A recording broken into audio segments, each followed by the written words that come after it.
going on now? I got Newcastle's Brown Ale, but this is the Lagunitas Newcastle Brown Ale. Both are owned by Heineken.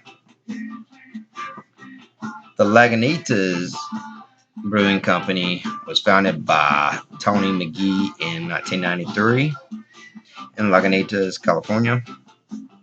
They expanded a little later to a different part of California.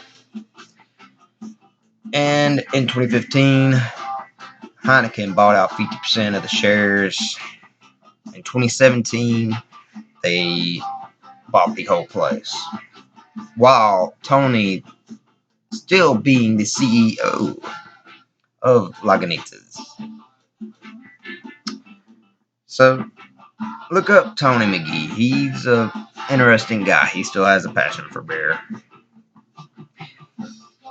You will argue up and down on the subject of craft beer on this one, and say this is no longer a craft beer, and by definition, no, it's not. It is macro. I made a video prior to this, but I figured I rambled too long on it. I may post both. I may just post this one. Now, why do the labels look the same? Same blue star? They can, because Heineken owns them both now. This one is 4.7% ABV, I believe. Alright. Yep, 4.7. Brewed and bottled and Seen a Man About a Dog at Lagunitas in Petaluma, California, and Chicago, Illinois. Yes, they also expanded to Chicago, Illinois. Now, this is a different recipe than the other Newcastle Brown Ale. Now, the original one, I'm not positive, but I think Heineken may have tweaked the recipe a little. But either way, both of them's different. Well, owned by the same people now. Brown bottle on the American version, clear bottle on the other. I don't know the IBUs, but I'm going to guess with the American version around 15. There's a lot of hate online about this beer. A lot of hate. They say this beer's too hoppy. They don't appreciate it. They don't like the fact about it being bought out. But I want to say, look, appreciate the being bought out, because now that they're bought out, and along with a lot of other craft breweries, they are expanding. While they may not do as many off-the-wall beers and trying out new things, they are expanding where people worldwide can expand their palate. But they gotta also stick with business aspects. What sells the most? But that being said, now that macros own a good share of the smaller businesses, because let's face it, our smaller breweries were never going to be able to buy out not even a quarter of the shelf space as macros. So now that there is a lot of sellout, there is more of the craft beer styles on the shelf, because you know why. And that's a good thing. You go to your Kroger's and places, you're going to see more craft beer styles there. Well, no longer a craft beer, of course. You can expand. Heineken owns many beers throughout the world. So there's a lot of politics involved, a lot of money.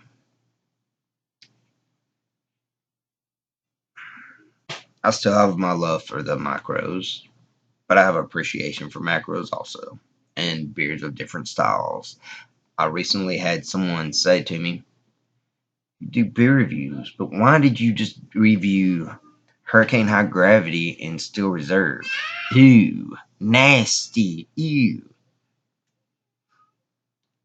Well, why did I do that? Because I appreciate them.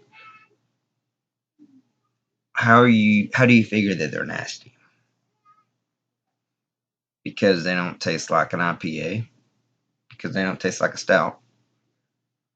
What is a high gravity? It is a lager, bottom fermented yeast. The yeast, different yeast strains give off different flavors.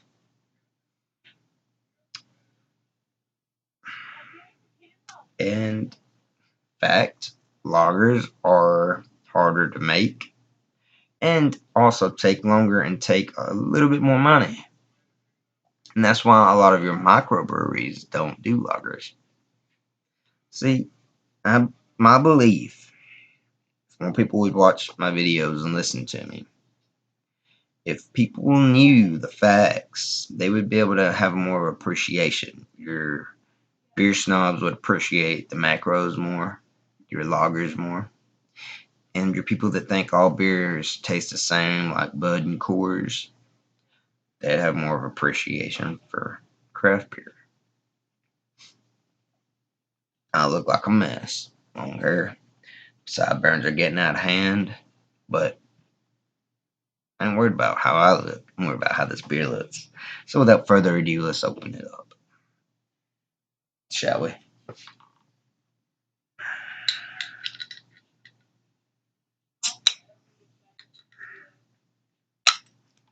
Oops, got a little mess there.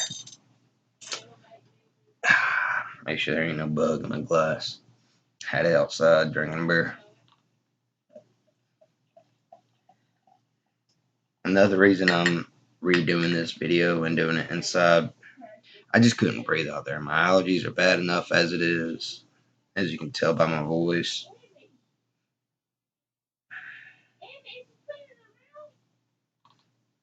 And there's a lot of interesting history with Heineken and Lagunitas both.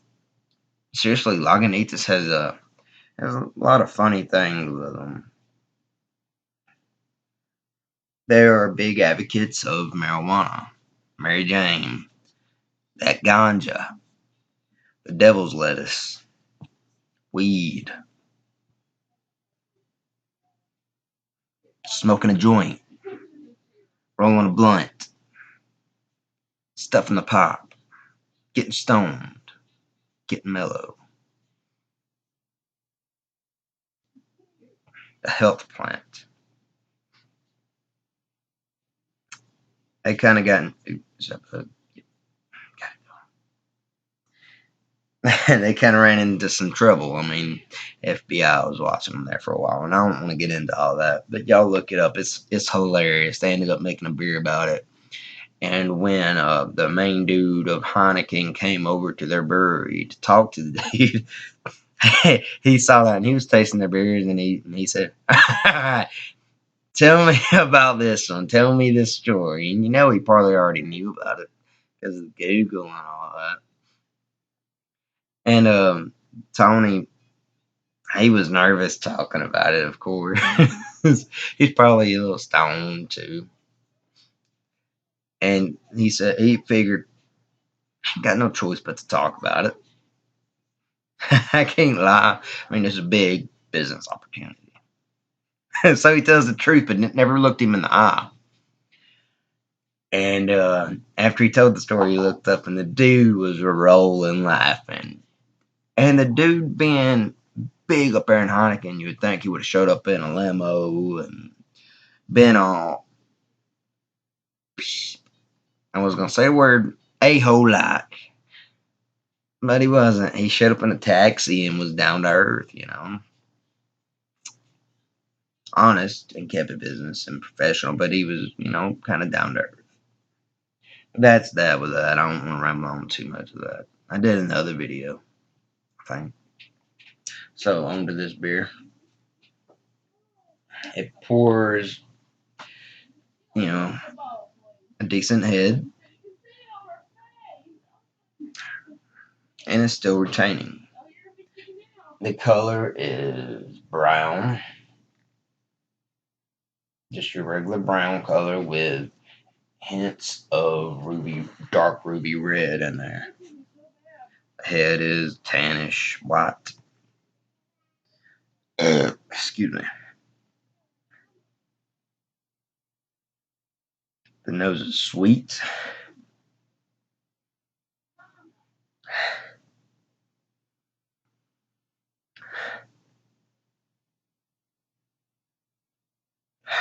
Cocoa.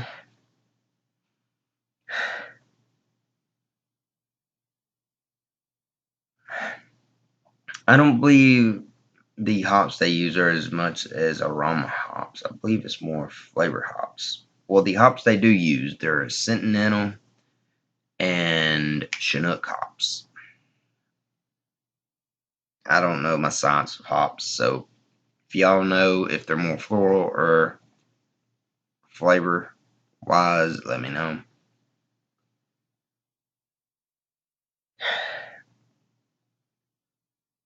The nose comes off more malty.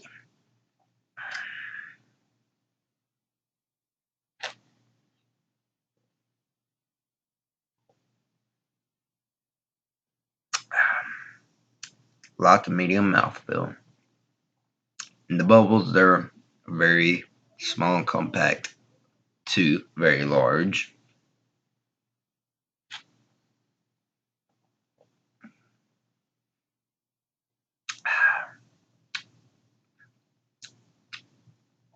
From the flavor, you get the roasted malts, you get brown sugar,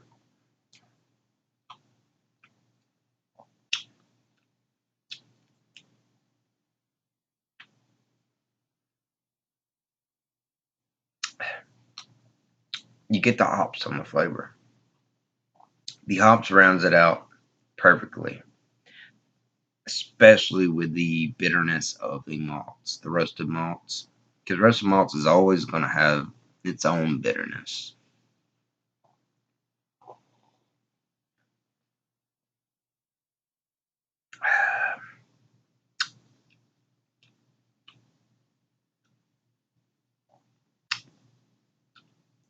This is a really good beer. I love it.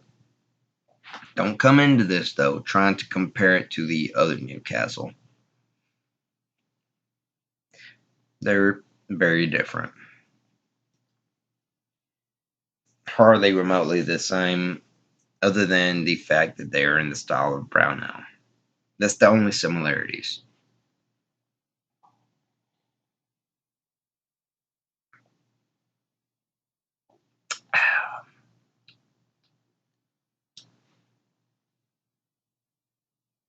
I don't see any carbonation bubbles, and you can barely hear any.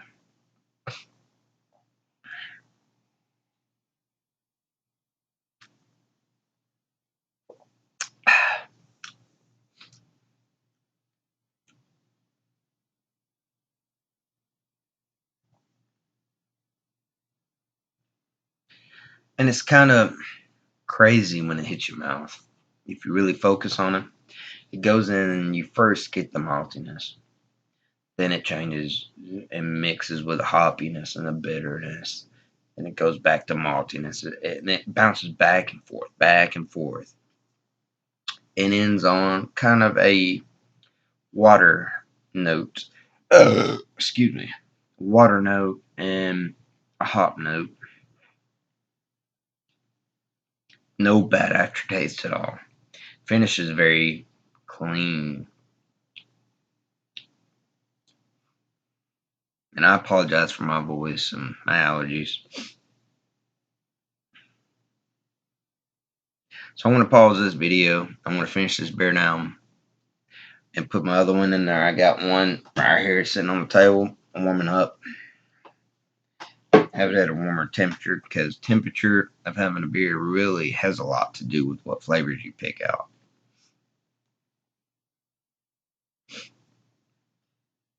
And I want everybody to have more of an appreciation of different beers. And that's why I love doing beer reviews.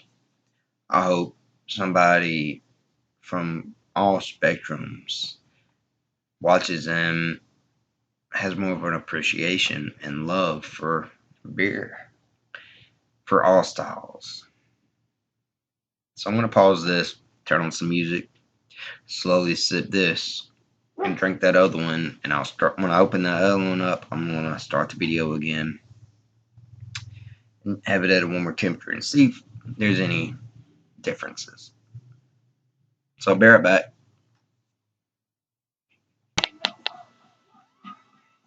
Alright, so yeah, I can't wait any longer. I'll let it warm up, but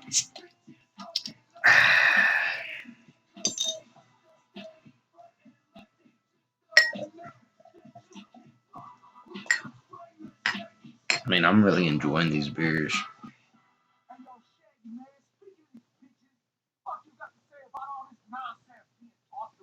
Come on, man. You know what I gotta say about that shit.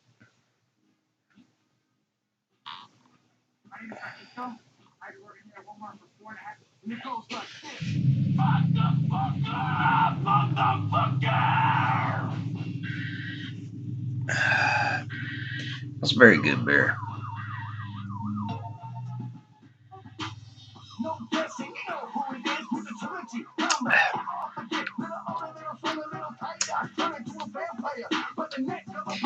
It's still a little cold. So not much has changed. But it's still really good.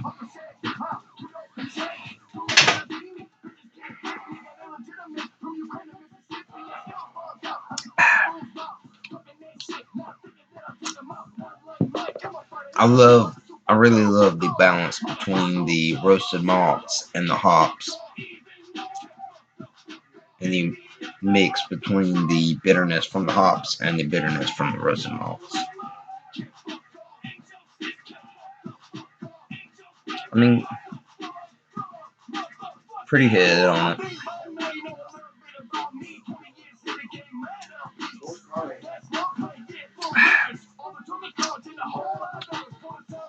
This is more enjoyable, not fresh out of the fridge. I wouldn't drink it room temperature, but not straight out of the fridge either.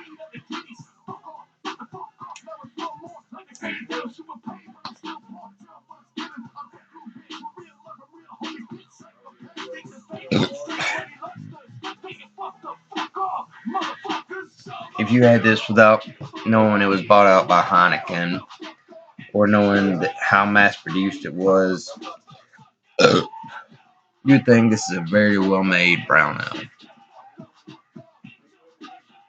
All those people that's giving it bad reviews, all the people complaining about it, about this being sold out,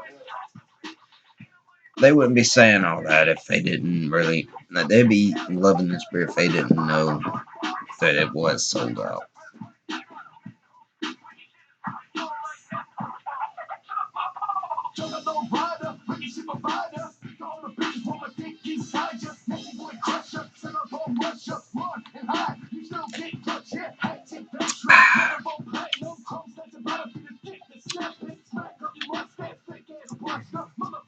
Now, the more it warms up, I will say it tastes a little more malty and less hoppy. The back end's more hoppy, but when fresh hits the mouth, it's more maltier, with it being warmer.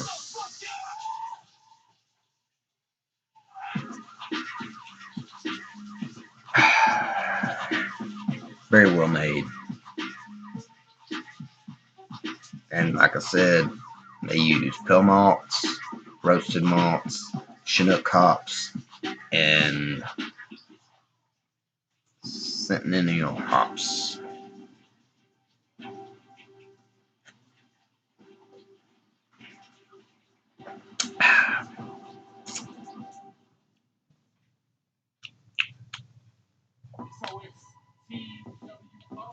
Alright.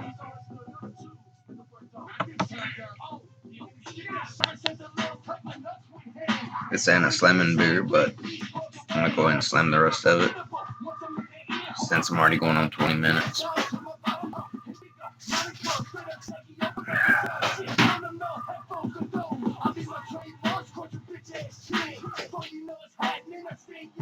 Cheers, y'all.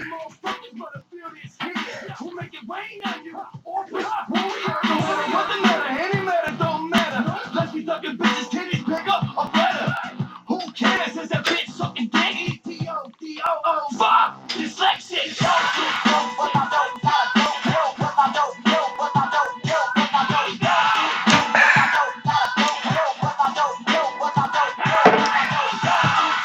Check it out. Get it. And let me know your thoughts on the beer. Peace, y'all.